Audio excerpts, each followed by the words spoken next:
Well, there's a collaboration between IMG and Miss Universe and Miss Universe now. So I was hired by the Miss Universe organization to help the brand Miss Universe Philippines. So I had to leave the camp because it's like, new beginnings for me, and I have to, concentrate on the brand. And yung branding nyo, like for this year, ang dami ko, may tatlo akong gustong ayusin na events, like with more on women empowerment, more on raising funds for charity. Sa June, gusto namin yung kay Pia and Fiona. And also we have the island tour about tourism. So yun yung tatlong components na gusto namin ilabas. Yung kay Pia and Catriona, yun ba yung sa, yung sa Love Yourself? Iba na to. Inaayos namin kung ano. Okay. Yung for mag-raise kami ng funds. And yung sa Department of Tourism naman yung sa last? Not yan yung Department of Tourism, basta tourism. So how does it feel to be part of the MUO finally? Well, Kasi it's surreal, but syempre parang it's also very challenging. Kasi medyo you talk to them, sinasabit mo lahat ng mga kailangan ayusin na papers, kailangan may approval lahat. Hindi pwedeng ikaw lang yung gagawa. But of course, as the creative director of the Miss Universe Philippines brand, so dun ko na lalabas yung creative choices ko kung paano gawin na mas maganda yung brand. Yung branding lang yung inaayos ko. Alam naman natin, Jonas, you were a beauty maker ever since. So how did you prepare yourself na, of course, to separate yourselves from yung mga, syempre, iba dyan alanda mo dati. Wala, kasi biglaan ko lahat eh.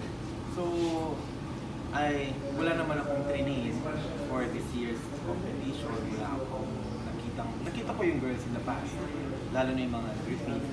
But, so hindi mo nakita yung mga current na, hindi mo pa nakikita sila? Hindi nakilala. Yung media hindi mo pa kilala. Pero for sure, hinihingan ka nila ng mga like advice. anyone can ask advice from me, even from other teams.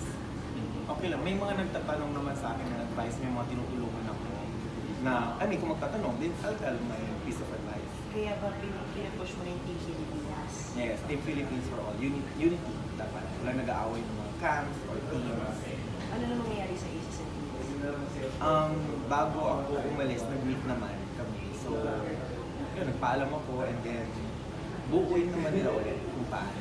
Sino sila dito natin? Yeah, kasi na Albert Corniawan, nandun pa rin naman sila.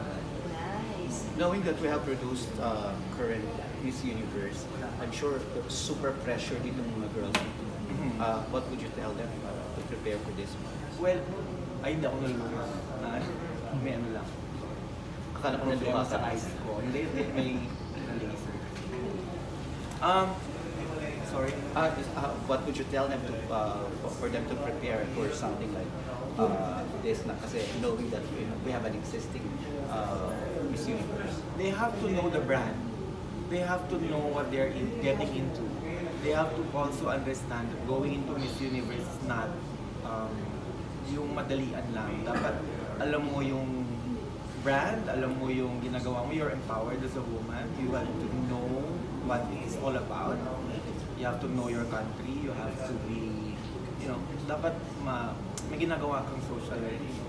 Kasi Catriona raised the bar. Yeah. Talaga.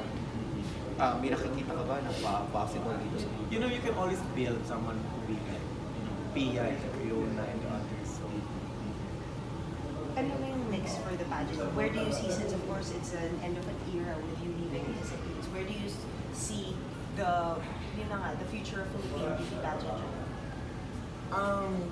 I think we will be stronger as a country of beauty pageant lovers. I mean, ngayon mas nakita natin na even for example, hindi naman independent, pero nabubuo na iba-ibang teams eh. So, ang dami-dami ng involvement ng mga tao. So, mas magiging, I think we will be stronger. Is the sort of training and No naman. But we will tap her to like do some talks. For the Binibinis? For the Miss Universe and Binibini. So, it's a new branding na. So, there's two, yung logo ilalabas na rin. Nilabas na rin, di ba? Miss Universe Philippines, Binibini. Talagang Binibining Pilipinas for the next how many years?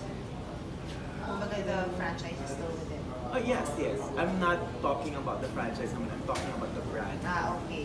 Pero as of now, from your knowledge, talagang si Mrs. ka na Yes, talaga. yes. Kinalify natin Yung Miss po, Universe diba? Philippines brand lang, Oo. yung inaayos. Kasi, syempre dito na yung parang pageant capital. Sayang naman na to make the most out of it. And then also, yung parang gusto nila ng more presence in Asia.